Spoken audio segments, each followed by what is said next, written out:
Hey y'all, it's Jessica from Sloppy Swatches. Today I have the Young Frankenstein Puttin on the Ritz collection by LynB Designs. These will be releasing on September 30th at 7 p.m. and these will also be launching on her brand new website. I'll link that down below. This is a collection of 6 different glittery, flaky, gorgeous polishes. I also have a quick review on the brand new LynB Designs candles. I will add that at the end and also have a little bit more information on my blog if you're interested, so I'll go ahead and get into the swatches. First up is Put the Candle Back, and this is a pale off-white base with orangey golden shimmer. It also has orange iridescent glitter in there. It looks like it may have a little bit of hollow.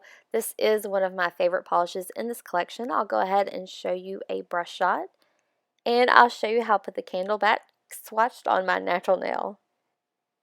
So here is one coat. This is a thicker polish, so you'll want to do kind of thin coats to make sure that it doesn't get thick on the nail. But I had good coverage at one coat. It is still pretty sheer, but you get a ton of that shimmer, a ton of that glitter. This has a very sandy feel to it. I'll go ahead and let this dry and then come back in for a second coat. So here is the second coat. And this for me is going to be completely opaque. I could see where you might need a third coat. Just be mindful and do nice thin coats with this one. I think it is a gorgeous combination, really classy looking, and it just glows in natural sunlight.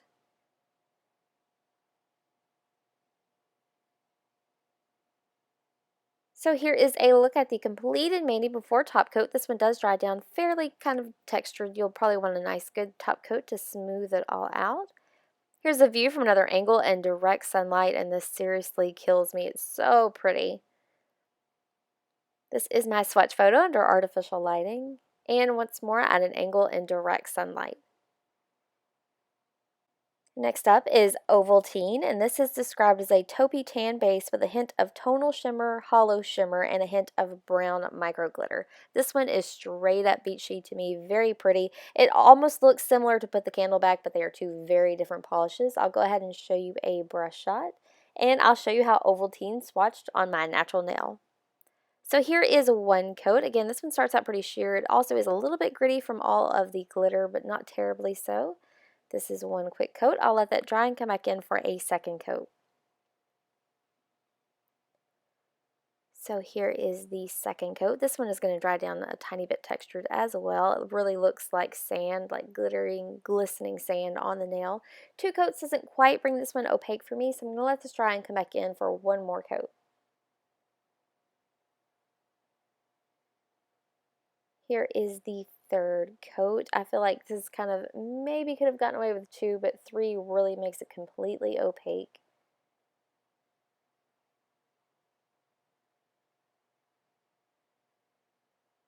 So here is a look at the completed mani before top coat. Here's a view from another angle and direct sunlight with top coat. This is my swatch photo under artificial lighting. And once more at an angle in direct sunlight. Next up is Do You Also Say Froderick, and this is described as a sheer gray-blue base with ultrachrome flakies that shift from green to cyan to blue to purple to pink. So this polish threw me for a little bit of a loop. I'll show you why in just a minute. I'll show you a quick brush shot.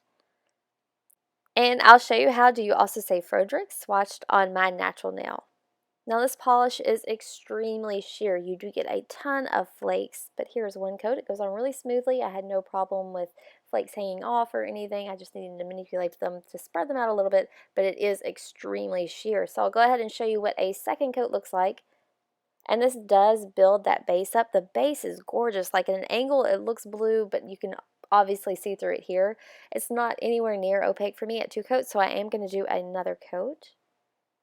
So here is the third coat, and you can see you really get a good buildup of those flakes, but at 3 coats it's still not opaque for me. I generally do not do 4 coats for a polish, but this one is gorgeous. I think it's worth the 4th coat. It just adds so much depth. I also do love this one layered over black. I'll show you how that swatches as well. So here is a 4th coat of Do You Also Say Froderick, and this brings it right to the edge of being opaque for me. This is a really squishy, jelly, really cool polish.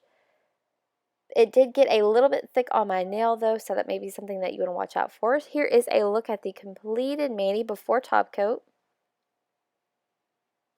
Here's a view from another angle and direct sunlight. I had a hard time catching that shift in the ultra chrome flakies, but it is there. I'll also show you really quickly how it's swatched over black. This is Zoya's Willa, so here is one coat. That milky base does add a little bit of a tint to the black polish, which is cool. You may want to layer this one over a dark navy instead to kind of counteract that a little bit. I do love how this looks as well. Totally different feel from the same polish. So here's the view at an angle in direct sunlight with top coat, and you can see that on the very edges there when I bend my nail, the pink shift. So this is my swatch photo of it on its own in artificial lighting and at an angle in direct sunlight. So next up is my favorite of the collection. This is called Taffeta Darling, and this is described as a deep purple jelly base with linear hollow green fantasy flakes and shifting pigment that shifts from pink to orange. So you can see there it looks like it has a very vivid kind of purpley violet shift. I'll show you a brush shot, and I'll show you how Taffeta Darling swatched on my natural nail. So here is one easy coat. The formula on this one is great, really smooth. It is quite a bit sheer though. In these polishes with a lot of shimmer, I've kind of come to expect them to be polishes that need to be built up. They usually take about 3 coats, so I'm going to let this dry and come back in for a second coat. So here is the second coat. This really makes that hollow really strong. You get a lot of flakies in there, and the shimmer is really strong as well. It's just not quite opaque for me, so I'm going to let this dry and come back in for one more quick coat. So here is the third and final coat, and this is going to bring this completely opaque for me. The shift and shimmer in this one is so strong, and I love the touch of those flakies.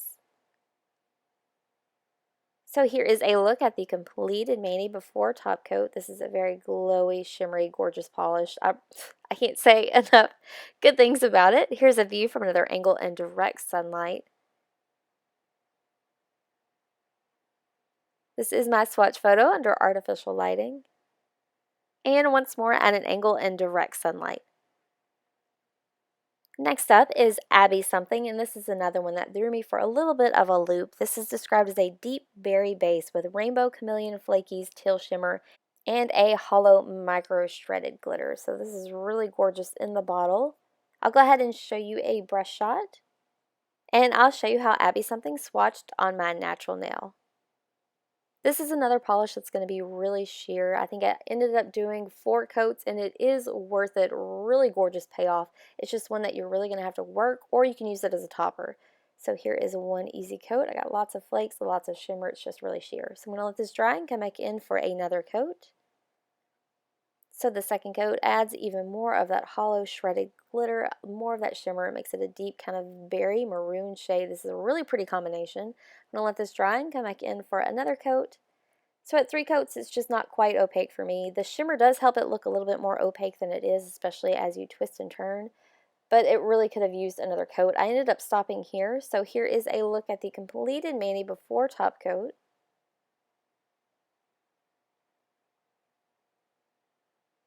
Here's a view from a different angle in direct sunlight. This is a very witchy, pretty combination. I'll also show you really quickly how it swatches over black.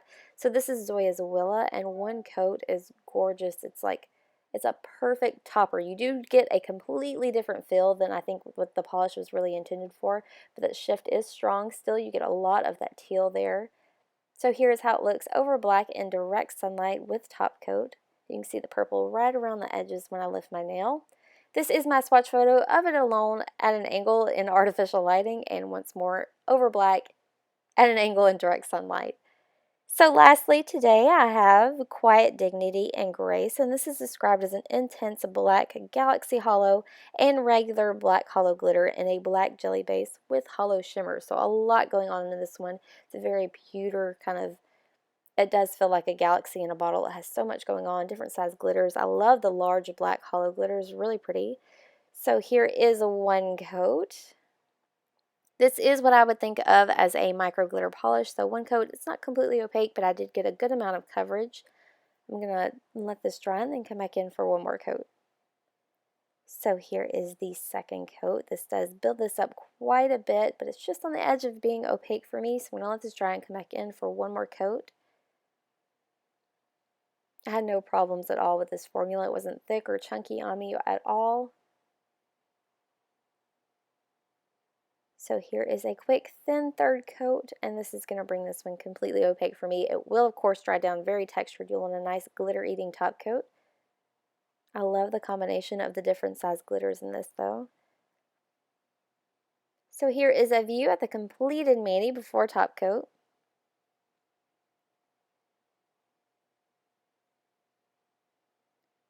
So here is a view from another angle in direct sunlight with top coat. This one has so much glitter and shine in it. This is my swatch photo under artificial lighting, and once more at an angle in direct sunlight.